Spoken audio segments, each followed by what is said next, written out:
Hello dear, तो यहाँ पे जो बहाली निकली है किट संग्रहकर्ता के पदों पर जो नियुक्ति बहाली निकली है अपना यहाँ पे बिहार तकनीकी सेवा आयोग की तरफ से, तो बहुत लोग कमेंट कर रहे थे कि इसका सैलरी के बारे में बताइए कि इसका सैलरी जो है कितना जो है मिल सकता है। ठीक है, तो आज हम इसके सैलरी पर बात करेंगे क्योंकि इसका सैलरी जो है आपको मैं बता दूँ, वेतन जो है वह ग्रेड 1 पे है। ठीक है, सॉरी लेवल 1 पे बहाली है। ठीक है, कितने पर है? लेवल 1।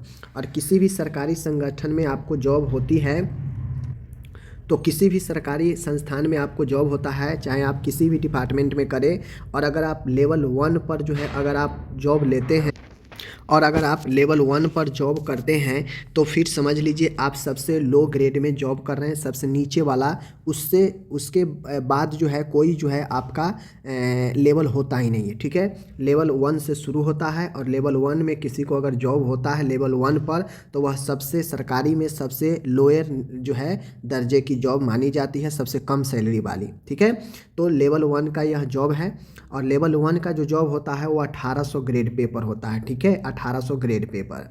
अब कहने का मतलब है वेतनमान 5200 से लेकर 20,200, यानी कोई भी व्यक्ति है मिनिमम उसका सैलरी कितना होगा? 5200 और 5200 में हम प्लस कर देंगे 1800। ठीक है, इतना तो ये हो जाएगा 7000, यानी मिनिमम सैलरी उसका 7000 होगा।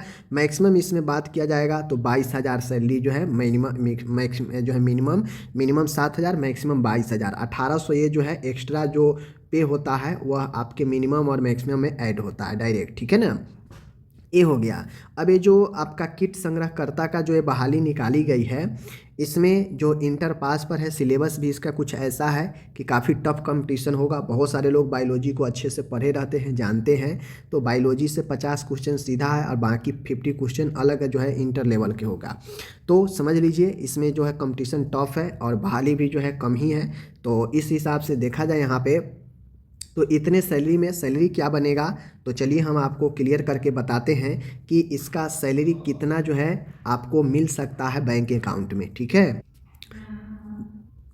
तो होता यह है, देख लीजिए कि मैंने बताया पे बैंड 1 पर लेवल 1 पर बहाली है, तो इतना आपका सैलरी रेंज है और 1800 आपको मिलता है ग्रेड पे। ठीक है, तो इसका बेसिक सैलरी आपका 18,000 बनेगा। ठीक है ना, 18,000 बेसिक सैलरी इसका 7th पे के अनुसार।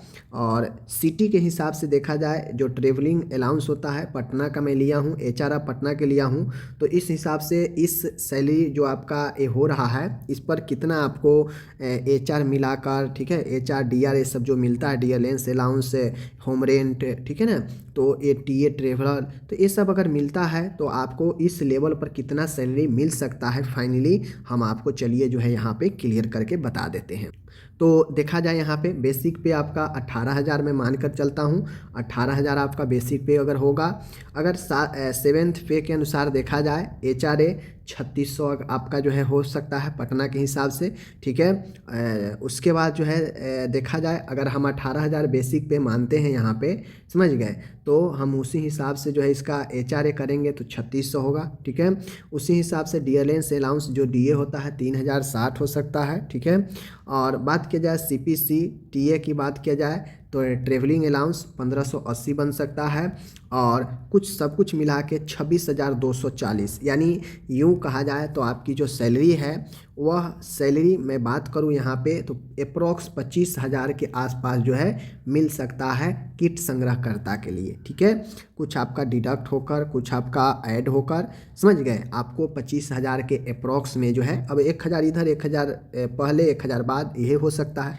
इतना जो है आपको सैलरी जो है मिल सकता है किट संग्रहकर्ता में। समझ गए, तो उम्मीद है आप लोग समझ गए होंगे कि किट संग्रहकर्ता के लिए जो है आपका क्या जो है रहने वाला है सैलरी। ठीक है ना, किट संग्रहकर्ता के लिए सैलरी क्या रहने वाली है ये मैं बता दिया। आप मान के चल सकते हैं 25 से लेकर 26,000 के आसपास जो है आपको सैलरी मिल सकता है बैंक अकाउंट में। ठीक है, तो बाकी आप लोग समझ जाइए, और जिनको भी अप्लाई करना है वो अप्लाई कर सकते हैं। ठीक है, सैलरी इसमें सबसे लेवल 1 का है, इसलिए सबसे कम लेवल है। ठीक है, बाकी अप्लाई शुरू है, मैं वीडियो बना चुका हूँ इस पर, अब जाकर उसको देख सकते हैं। तो जिनका भी सैलरी का डिमांड था, उम्मीद है आप लोग को समझ में आ गया होगा। ठीक है, धन्यवाद।